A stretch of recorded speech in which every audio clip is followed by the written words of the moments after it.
मई से पैसा निकालना और बैलेंस चेक करना होगा महंगा। जाने क्या लगेगा चार्ज। एटीएम चार्ज बढ़ाने की वजह है एटीएम नेटवर्क ऑपरेटर और व्हाइट लैब एटीएम कंपनियों की तरफ से इंटरचेंज फीस बढ़ाने की मांग करना। उनका मेंटेनेंस और ऑपरेशन खर्च पहले की तुलना में बढ़ गया था। आजकल हर कोई जरूर एटीएम का इस्तेमाल करता है। ऐसे में ये उन लोगों के लिए जरूरी खबर है। 1 मई 2025 से एटीएम के नियमों में बदलाव होने जा रहा है, यानी एटीएम के चार्ज में अब बदलाव हो रहा है। आरबीआई की तरफ से national payments corporation of India NPCI के प्रस्ताव को मंजूरी देने के बाद दूसरे बैंक के एटीएम से पैसे निकालना अब महंगा हो जाएगा। 1 मई 2025 से दूसरे बैंक के एटीएम से एक तय लिमिट के बाद पैसे निकालने पर पहले जहां 17 रुपए लगते थे तो वहीं अब 19 रुपए लगेंगे। साथ ही बैलेंस चेक करने का चार्ज भी 7 रुपए से बढ़कर 9 रुपए कर दिया गया है। बैंक अपने ग्राहकों को दूसरे एटीएम में महीने में मेट्रो शहरों में 5 और नॉन मेट्रो 3 फ्री। इसके ऊपर ट्रांजैक्शन पर ये बड़ा हुआ चार्ज लगेगा। एटीएम चार्ज बढ़ाने की वजह है एटीएम नेटवर्क ऑपरेटर और व्हाइट लैब एटीएम कंपनियों की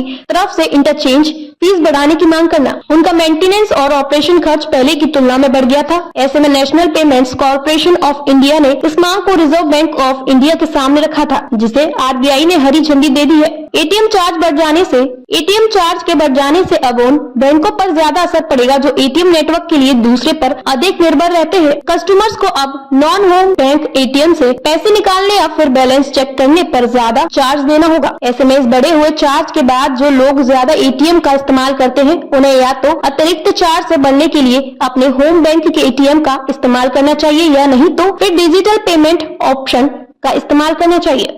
एसबीआई ने अपने कस्टमर्स के लिए एटीएम ट्रांजैक्शन और चार्ज में पहले ही बदलाव किया है और वो 1 फरवरी 2025 से लागू भी है। लेकिन आरबीआई को निर्देशानुसार 1 मई 2025 से कैश निकालने पर अब पहले से अधिक चार्ज देना होगा।